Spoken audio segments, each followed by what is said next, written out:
इस की एक्सपेंशन में हमारे पास NR+1 कीज जो हैं प्रोड्यूस होती हैं। If we have 10 rounds and we need 11 keys and 44 words, क्योंकि इसमें एक प्री राउंड भी इंक्लूडेड होता है जिसमें की यूज होगी।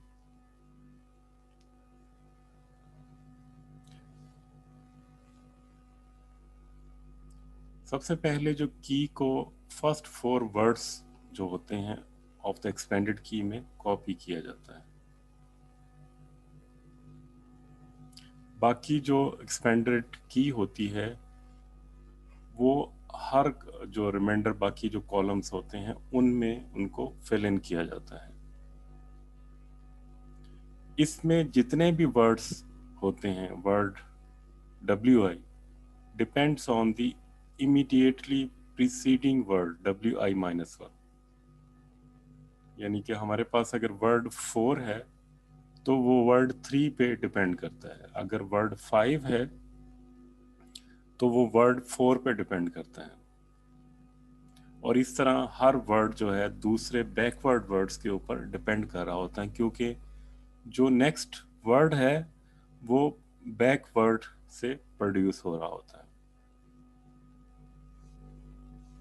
तो इसमें जो 4 में से 3 फेजेस के ऊपर जो सिंपल एक्स और यूज होता है, और जो मल्टीपल ऑफ 4 कॉलम होगा उसके ऊपर मल्टीपल ऑफ 4 वर्ड होगा, लाइक कॉलम नंबर वर्ड 4 है, वर्ड नंबर 8 है, वर्ड 40 है, तो इनके ऊपर जो है स्पेशल ट्रांसफॉर्मेशन अप्लाई होगा।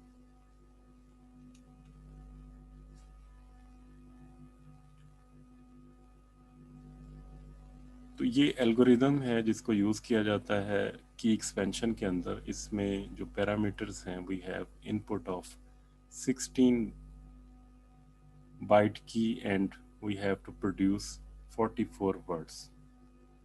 इसमें वर्ड को हम एज ए टेम्प लेते हैं और इसके ऊपर हम जो ट्रांसफॉर्मेशंस हैं वो अप्लाई करते हैं, और उसके बाद 44 वर्ड्स जो हैं वो प्रोड्यूस होते हैं।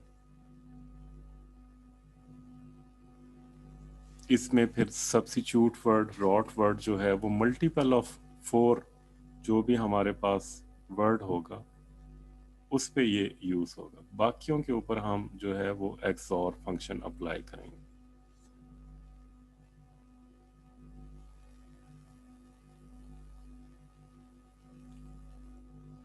ये एक और फॉर्म है की एक्सपेंशन के लिए। इसमें हम इसको स्टार्ट कर रहे हैं 0 to 3, और इसके ऊपर ये जो फर्स्ट वर्ड होंगे 0 to 3 उनके ऊपर सिंपल एक्सऑर फंक्शन अप्लाई होगा। लाइक की है 4i प्लस की 4i प्लस 1 प्लस की 4i प्लस 2 और प्लस की 4i प्लस 3, तो इससे WI जनरेट होगा। तो अगर तो यहाँ पे रिमाइंडर 0 हो i mod 4 का, तो उसके ऊपर स्पेशल फंक्शन अप्लाई होगा। तो अगर ये 0 नहीं है तो फिर वो सिंपल ट्रांसफॉर्मेशन जो हम बाकी वर्ड्स के लिए यूज़ करते हैं वही अप्लाई होगा।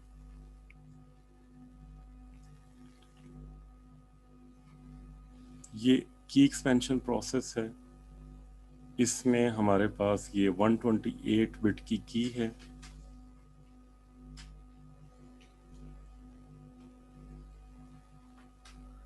उसको कन्वर्ट किया जाता है इनटू वर्ड्स, और वर्ड में जो वर्ड मल्टीपल 4 होगा उसके ऊपर स्पेशल फंक्शन जी अप्लाई किया जाएगा, लाइक दिस। और बाकी जो रिमेनिंग वर्ड्स हैं उन पे एक्स और अप्लाई किया जाएगा। 128 बिट की जो प्री राउंड में यूज़ होगी, और उसके बाद जितनी भी कीज हैं दोज की would be expanded from this की। तो जो जी फंक्शन है, this is a special transformation जिसमें रोटेशन है और सब्स्टिट्यूट बाइट्स हैं। तो इसमें जो B0, B1, B2 और B3 4 बाइट्स हैं, तो इसमें B0 को यहाँ पे शिफ्ट कर दिया जाएगा और B1 और B2 जो है अपवर्ड मूव हो जाएंगे। अब इस वर्ड के ऊपर एस बॉक्स से हम बाइट्स को बाइट बाय बाइट ट्रांसफॉर्मेशन करेंगे। आफ्टर ट्रांसफॉर्मेशन इसको जो आरकॉन वर्ड्स हैं उनके साथ इसको एक्सऑर किया जाएगा। तो इस तरह हमारे पास जो फंक्शन g है वो अप्लाई होगा। जो फंक्शन g है वो मल्टीपल ऑफ 4 वर्ड्स उनके ऊपर अप्लाई होगा।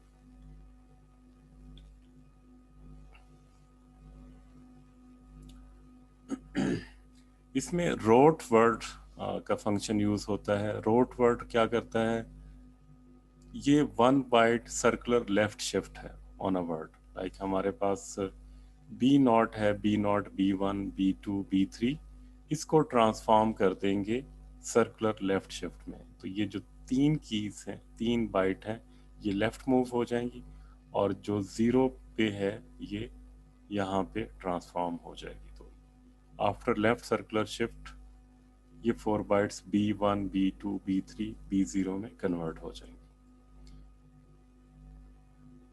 दूसरा जो सब word performs a byte substitution on each byte of its input word using the S box। तो जो S box टेबल को हमने पहले देखा था कि कैसे उसमें वैल्यूज को हम फाइंड कर सकते हैं, तो उसी तरह हम इसमें बाइट बाय बाइट वैल्यूज को सब्स्टिट्यूट कर देंगे। तो अब जो रिजल्ट आएंगे रॉट वर्ड के, उसके बाद उसको सब्स्टिट्यूट कर दिया, इसको जोर किया जाएगा राउंड कांस्टेंट के साथ, आर कॉन भी जिसको कहते हैं।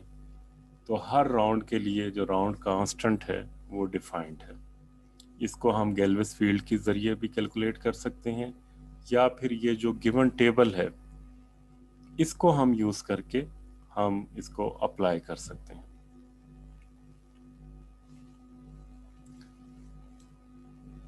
The round constant is a word in which the 3 rightmost bytes are always 0.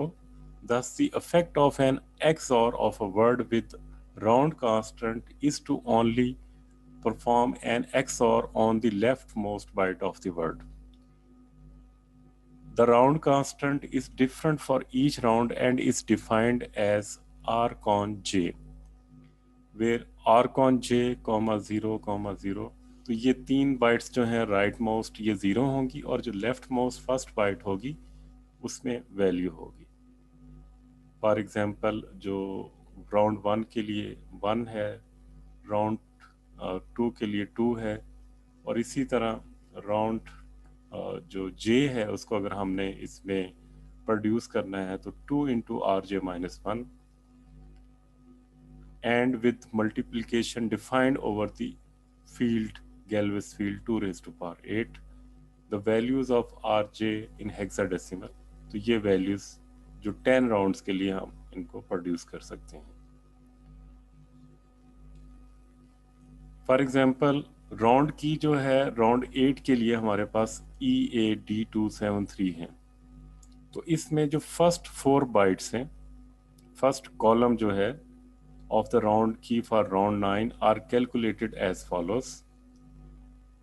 तो इसमें यूज होगा डेसिमल जो वैल्यू है वो 36 होगी, टेम्प जो हो वैल्यूज वो ये बनेगी, और उसके ऊपर जो रॉट वर्ड को अप्लाई करेंगे हम।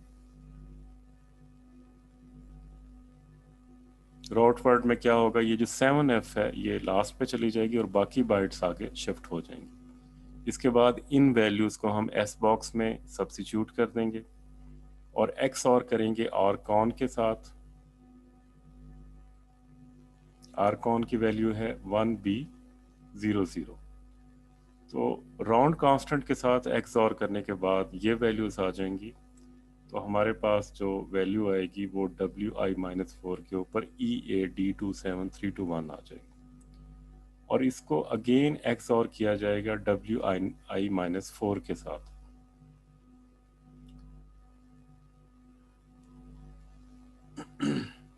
तो ये हमारे पास एक रिजल्टेंट वैल्यूज ये प्रोड्यूस हो जाएंगे। Now let's discuss key expansion rational।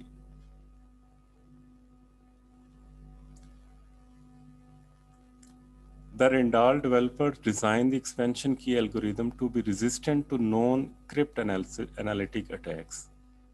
तो क्योंकि ये AES जो साइफर है it based on Randall cipher, तो रेंडाल साइफर जो था वो उस वक्त जितने भी नॉन क्रिप्ट एनालिटिक अटैक्स थे उनसे बचने के लिए डिज़ाइन किया गया था। इसमें जो एक round dependent round constant use किया गया है, और ये जो सिमेट्री आती है between the ways in which round keys are generated in different rounds,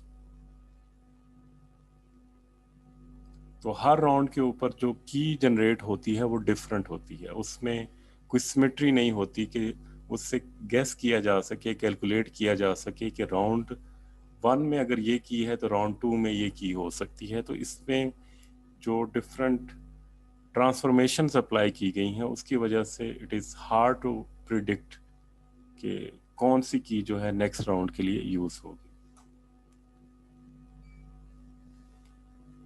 तो इसमें जो क्राइटेरिया यूज़ किया गया है वो ये है कि अगर किसी को साइफर की का पता है या उसको किसी पार्ट का भी पता है तो उसका ये मतलब नहीं है कि वो बाकी जो राउंड्स के लिए की यूज़ होती हैं वो जनरेट कर सकेगा।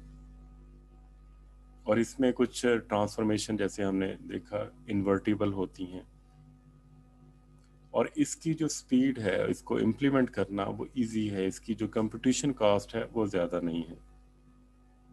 इसमें राउंड कांस्टेंट को यूज़ किया जाता है, हर राउंड के लिए राउंड कांस्टेंट डिफाइन है, तो जो सिर्फ फर्स्ट बाइट को अफेक्ट करते हैं, जिसकी वजह से इसमें सिमेट्रीज नहीं आती।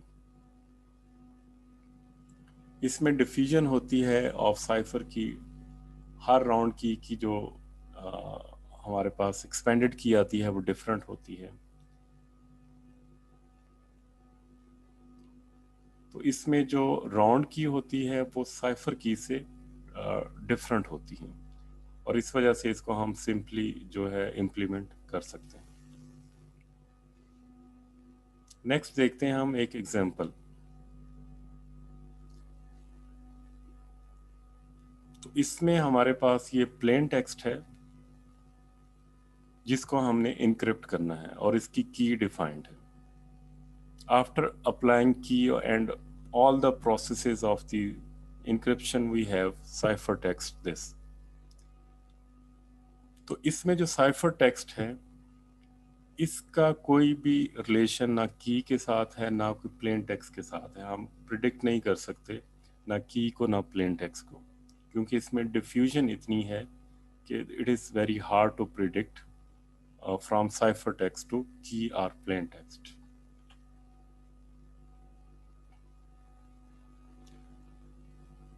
तो अब इसी एग्जाम्पल को एक्सपेंड किया गया है। इस एग्जाम्पल को ये इसमें जो डिफरेंट फंक्शंस हैं जो हर राउंड के ऊपर अप्लाई होते हैं उनको डिस्कस किया गया।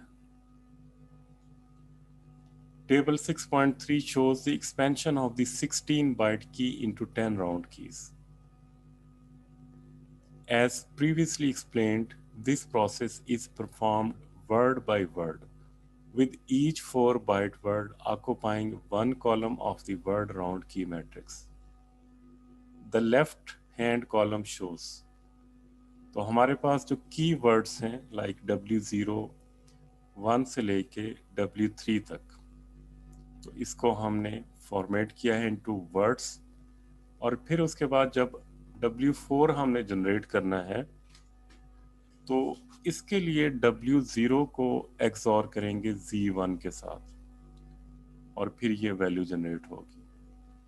फिर इसी तरह W5 जो है वो W1 के साथ होगा और W5 W2 के साथ, और W7 के लिए W6 XOR होगा W3 के साथ। और इसमें जो Z1 है वो क्या है, ये इसमें G फंक्शन अप्लाई होता है। G फंक्शन क्या है, जिसमें हम XOR करते हैं W0 को विद द कॉलम जो कि WI-1 होता है, और उसके ऊपर हम रोटेट करते हैं, उसको लेफ्ट रोटेट करते हैं, फिर उसके बाद उसके ऊपर सब्स्टिट्यूट बाइट का ऑपरेशन अप्लाई करते हैं, और उसके बाद उसको एक्सॉर किया जाता है, तो ये वैल्यूज आ जाए। तो इसमें जो रॉट वर्ड है वो अप्लाई होगा, सब्स्टिट्यूट वर्ड होगा, और कौन जो है वो यूज होगा।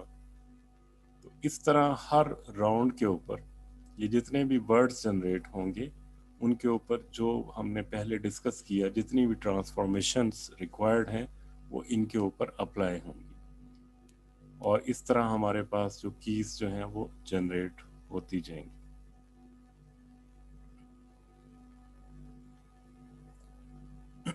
तो ये टोटल 11 कीज हैं, दिस इज कीवर्ड्स, और उसके बाद हमने 10 इसमें से की जनरेट की। Table 6.4 shows the progression of state through the AES encryption process। तो इसमें ये स्टार्ट ऑफ द राउंड है, जो प्री राउंड है, इसमें हमारे पास एक की है,